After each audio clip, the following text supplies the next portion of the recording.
Om Swastiastu.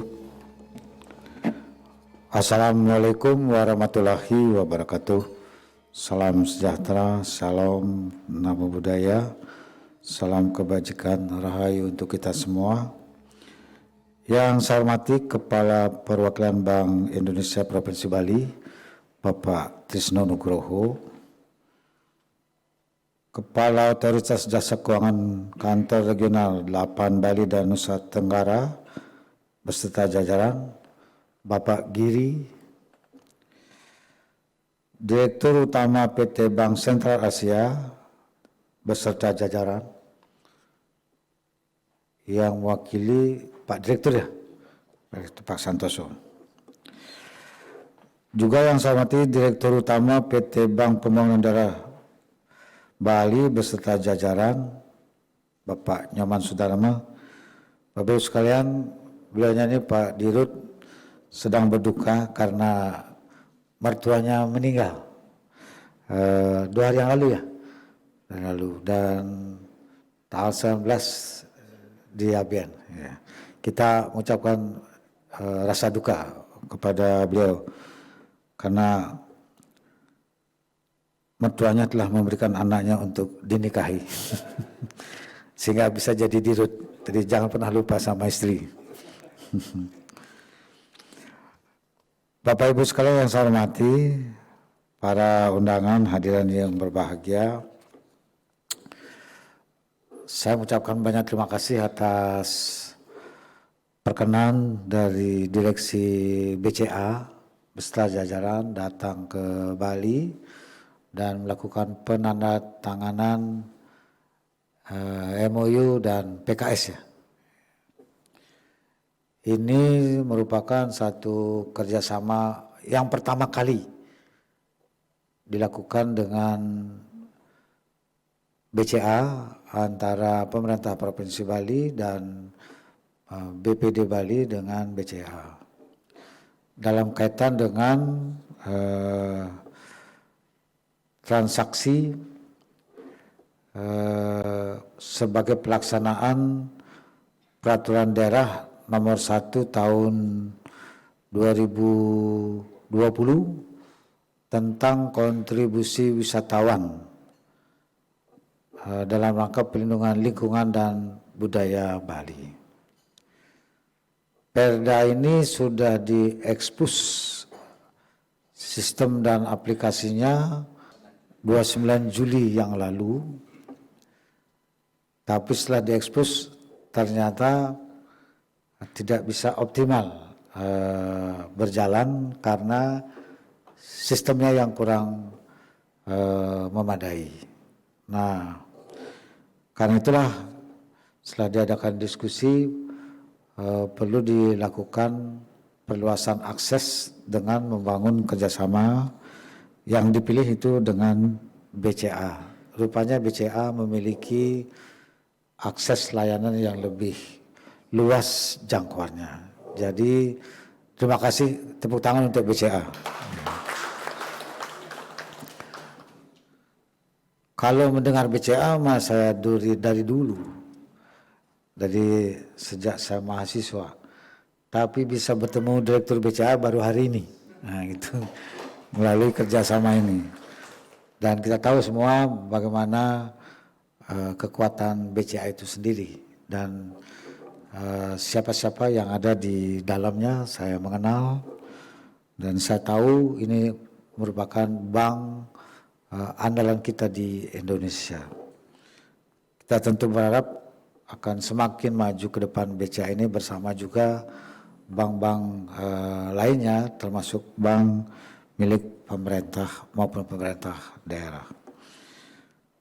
Sebelumnya juga saya perlu menyampaikan pada Pak Direktur, BCA telah berkontribusi juga pada pembangunan adat di Bali, yaitu dengan memberikan CSR yang kami gunakan untuk membangun kantor Majelis Desa Adat di Provinsi dan Kabupaten Kota se-Bali.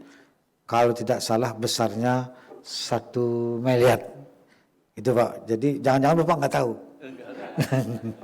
Jadi sudah ada Pak. Jadi melalui kesempatan yang baik ini, mewakili pemerintah dan masyarakat Bali, saya mengucapkan terima kasih kepada Bapak, kepada BCA, beserta seluruh direksi dan jajarannya telah ikut berkontribusi membangun budaya Bali. Karena Bali tanpa budaya, Bali tidak akan bisa eksis dan tidak akan bisa survive ke depan. Dan kalau Bali budaya yang tidak bisa eksis, ekonomi juga tidak bisa eksis. Maka lembaga keuangan juga tidak akan bisa beroperasi, tidak akan bisa mengembangkan bisnisnya. Jadi itulah sebabnya kami tengah getol sekarang membangun budaya Bali yang menjadi keunggulan dan kekuatan Bali dibandingkan dengan daerah-daerah lainnya dan telah berdampak pada perekonomian Bali yang cukup kuat sebagai daerah wisata dunia. Sehingga perekonomian Bali sekarang makin tumbuh dan tentu kita berharap lembaga keuangan juga akan mengiringi pertumbuhannya dan juga fasilitasnya di dalam mendukung kemajuan bersama ke depan. Nah, oleh karena itu tentu saya juga berharap BCA secara umum dan BCA di Bali bersama-sama dengan bank pemerintah daerah dan juga bank swasta lainnya secara bersama-sama bersinergi membangun Bali. Dan salah satu yang kami bangun sekarang ini adalah upaya untuk memperkuat ekosistem kepariwisataan melalui 6 pilar kepariwisataan Bali. Yang pertama, pilar pertama itu adalah bagaimana terus dengan konsisten membangun budaya supaya budaya ini terjaga dengan baik dan masyarakat dunia tertarik untuk terus mencintai Bali dan berkunjung ke Bali dengan pariwisata yang berkelas dunia sehingga ekonomi Bali juga bisa tumbuh. Kemudian pilar yang kedua adalah kami tengah gencar mengembangkan destinasi dan daya tarik pariwisata yang baru serta produk wisata baru dengan segmen pariwisata baru untuk meningkatkan daya saing pariwisata Bali. Ya. Kami sedang membangun sekarang kawasan pusat kebudayaan Bali di Klungkung yang sangat lengkap. Saya kira dalam beberapa tahun ke depan akan selesai. Itu akan menjadi satu destinasi berkelas dunia, destinasi wisata berkelas dunia yang sangat lengkap dibandingkan dengan destinasi wisata lain, bahkan tidak ada di negara lain di dunia, hanya ada di Bali karena fasilitasnya sangat lengkap. Kemudian juga kami tengah membangun Surya Pada Tower sebagai daya tarik pariwisata baru, sedang dibangun sekarang, akan selesai dibangun bulan Agustus tahun 2023. Surya Pada Tower ini berisi fasilitas lengkap, ada planetarium, ada restoran putar 360 derajat, ada skywalk, ada restoran yang statis dan ada museumnya, ada jembatan kacanya. Lebih lengkap dari Menara Eiffel, lebih lengkap dari Tokyo Tower, Toronto Tower, dan Macau Tower. Jadi nanti kalau ingin lihat destinasi wisata seperti Menara Eiffel, orang Indonesia nggak perlu ke Prancis, cukup ke Bali. Jadi karena sudah disiapkan fasilitas yang sangat baik, jauh lebih maju. Itu menjadi kawasan wisata baru. Juga kami tengah membangun Bali Maritime Tourism Hub, kemudian juga Pelabuhan Sanur, dan juga saat ini sedang dirintis kerjasama dengan Paramount akan mengembangkan taman wisata Kerti Bali Semesta yang setingkat dengan Disneyland, Universal Studio di Singapura. Ini akan dibangun di kawasan tol Kabupaten Jemberana di atas tanah milik pemerintah Provinsi Bali dengan luas mencapai ratusan hektar.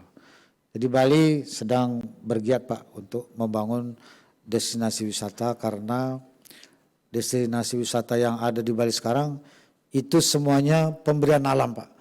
Tidak ada yang merupakan hasil bangunan pemerintah maupun masyarakat.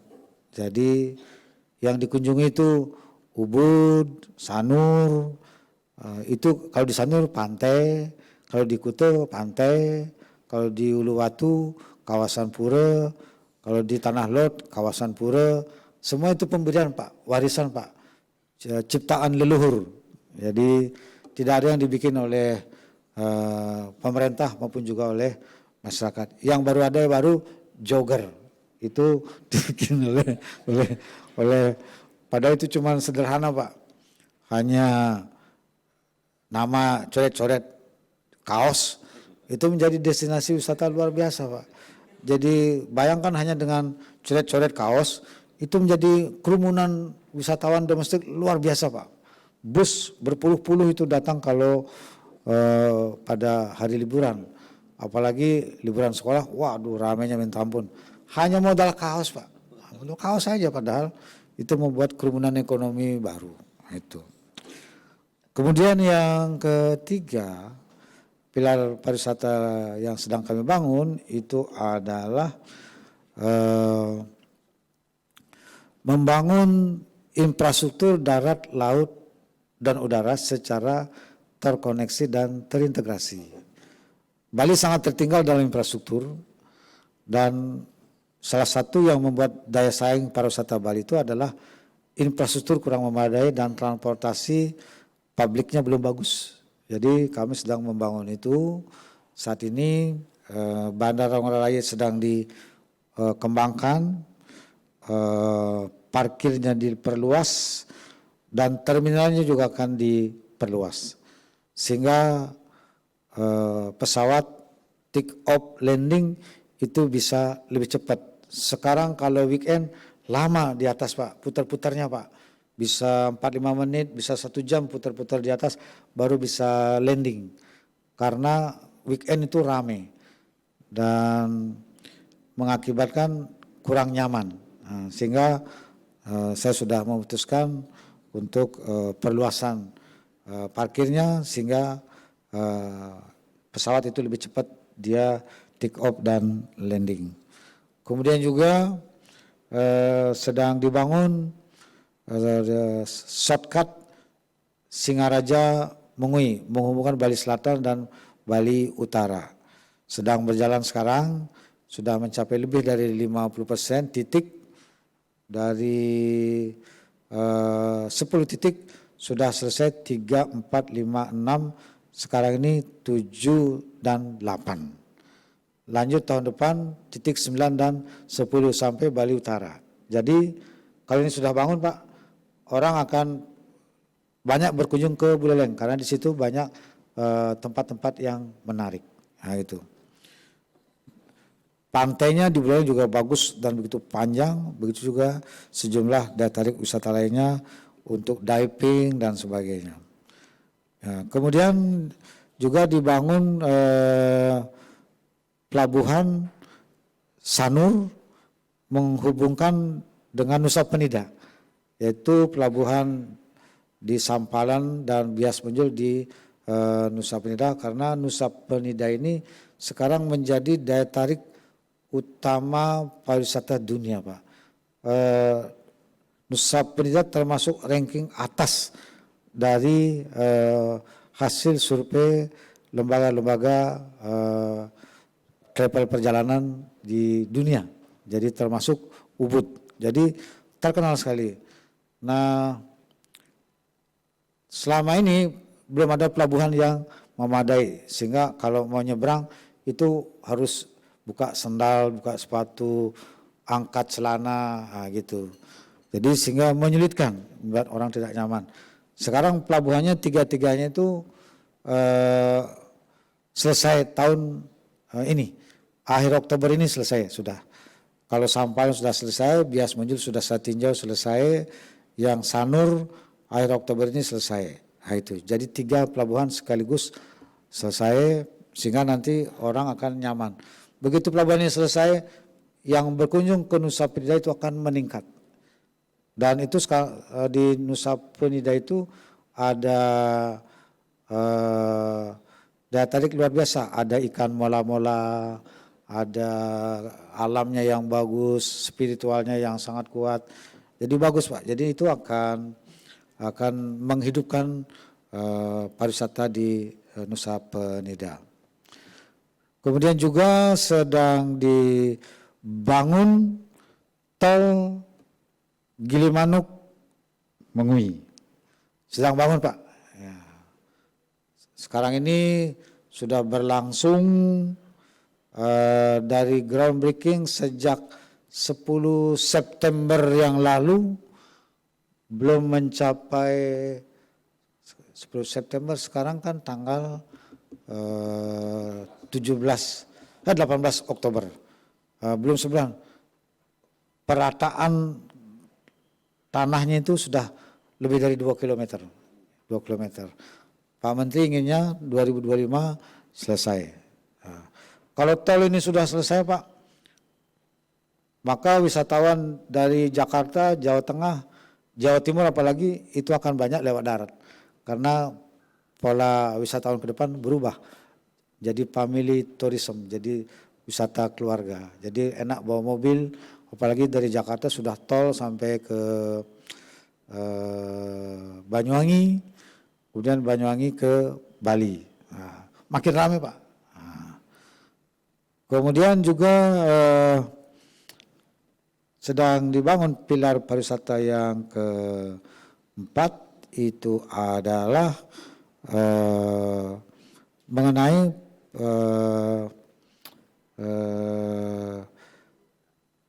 sumber daya manusianya, daya saingnya, kualitasnya, kompetensinya agar menjadi semakin profesional, itu supaya tenaga kerja lokal di bidang pariwisata di Bali ini itu bisa diisi oleh SDM lokal. Sekarang banyak hotel-hotel itu manajernya dari sana Pak, dari luar sono. Jadi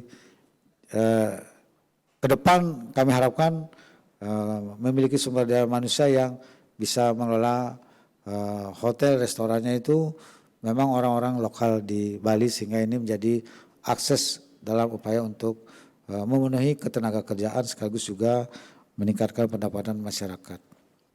Kemudian juga kami tengah memperbaiki tata kelola pariwisata dengan peraturan daerah dan peraturan gubernur agar pariwisata di Bali ini naik kelas. Jadi itu target kami adalah Bali seharusnya Bali itu tidak kalah sama Singapura, tidak kalah sama Thailand, tidak kalah sama Malaysia. Karena kekayaan, keunikan dan keunggulan budaya Bali tidak ada mengalahkan di dunia. Jadi yang kalah adalah infrastrukturnya dan juga sarana-sarana pendukungnya. Nah ini yang sedang kami tangani sekarang. Nah dan yang terakhir adalah pilar ke-6, yaitu membenahi ekosistem pariwisata agar alam Bali itu bersih. Maka kami menerapkan di Bali itu sistem pertanian organik, menuju Bali Pulau Organik, ya, untuk menghasilkan kualitas pangan yang sehat dan tidak mencemari lingkungan. Itu. Jadi dengan pertanian organik, pangannya yang dihasilkan itu lebih berkualitas dan sehat, harganya lebih tinggi, lebih tinggi. Dan untuk itu saya telah mengeluarkan peraturan daerah yang mengatur tentang sistem pertanian organik ini. Bali sekarang ini memiliki 70.000 hektar sawah. Sampai Agustus sudah 35.000 yang organik. Desember ini 40.000 yang organik. Dan 2023 seluruhnya 70.000 organik. Dan untuk mempercepat sertifikasi organik, kami meminta kepada Menteri agar Bali diberikan izin untuk melakukan sertifikasi langsung di Bali, tidak perlu bergantung dari daerah lain. Sekarang pertanian punya 2 untuk sertifikat organik yang izin. Bali belum punya. Sekarang saya proses, awal 2023 sudah keluar, 2023 sudah bisa sertifikat langsung dari Bali. Sehingga karena kami memiliki SDM yang mumpuni dari Udayana untuk sertifikasi organik ini. Nah, kalau ini sudah bisa dilakukan, maka sertifikasi organik di Bali akan bisa dilakukan lebih cepat. Dan lahan yang ditamai ini dengan sayur-sayuran, tanaman sayur-sayuran, tanaman buah-buahan itu 200.000 hektar. 154.000 sudah organik. Lagi 46.000 yang belum organik. Itu tahun 2023 selesai. Jadi sawah dan non sawah di Bali itu selesai organik 2023. Kalau sudah selesai, maka Bali menjadi pulau organik. Ya. Kalau Bali sudah menjadi pulau organik, pariwisatanya naik kelas lagi, Pak. Ya. Karena mampu menghasilkan pangan yang berkualitas sehat, tidak mencemari lingkungan, ekosistem alam sehat, dan nilai ekonominya lebih tinggi, dan menaikkan kelas pariwisata. Dan begitu Bali menjadi pulau organik, maka saya akan membatasi masuknya pangan dari luar Bali yang tidak organik. Jadi supaya tidak rusak tatanan yang dibangun di Bali. Selain itu juga untuk ekosistem alam yang bersih ini diberlakukan kebijakan energi bersih. Jadi dengan peraturan gubernur, energi bersih dari hulu sampai hilir, termasuk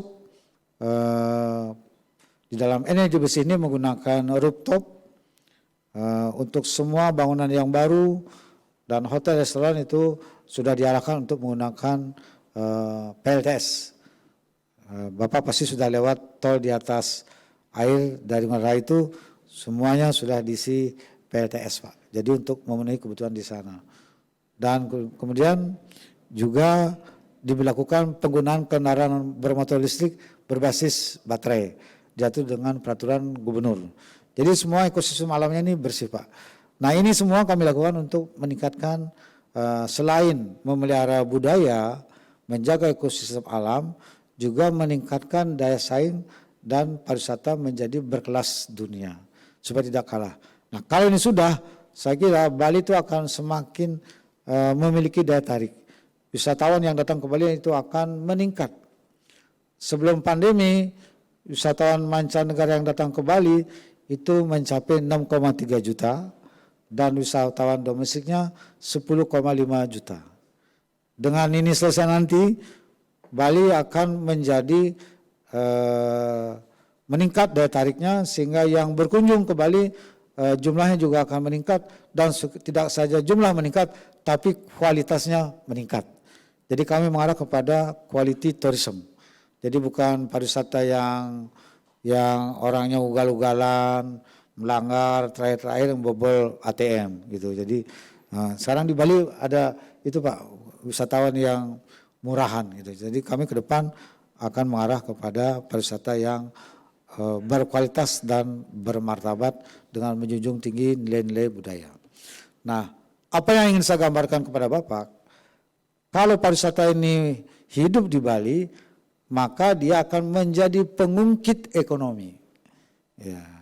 Kalau ekonominya sudah naik kelas, kapasitasnya naik, pasti Pak perbankannya tumbuh. Ya, lembaga keuangannya tumbuh dan kapasitasnya juga akan meningkat. Dan termasuk juga adalah daya saingnya pun juga harus meningkat. Saya kira kalau BCA dalam kaitan dengan tata kelola berbasis pada teknologi modern, BCA itu termasuk pelopornya. Sekarang kami mendorong BPD Bali supaya seperti BCA juga Pak, ya, gitu, supaya BPD juga naik kelas, bisa beriringan dengan bank-bank yang seperti BCA begini Pak. Itu kalau BCA kan memang sudah dari dulu saya ikutin, karena saya lama di Jakarta Pak. Lewat Sudirman kan ngelihatnya kantor BCA terus Pak. Jadi itu luar biasa. Itu bisa menjadi satu percontohan di dalam tata kelola perbankan. Begitu juga bank-bank milik negara, BUMN, yang saat ini saya lihat sudah semakin maju. Nah, dalam konteks itulah saya sekarang ini menjaga Bali ini, menjaga alam Bali, manusia Bali, dan kebudayaan Bali.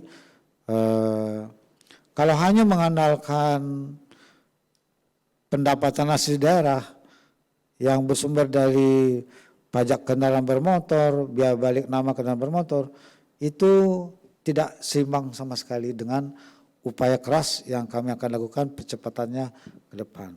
Maka kami menggali sumber pendapatan baru, yaitu dari kontribusi wisatawan mancanegara yang berkunjung ke Bali. Dan wisatawan mancanegara itu sangat responsif karena temanya ini adalah untuk pelestarian lingkungan alam dan budaya Bali.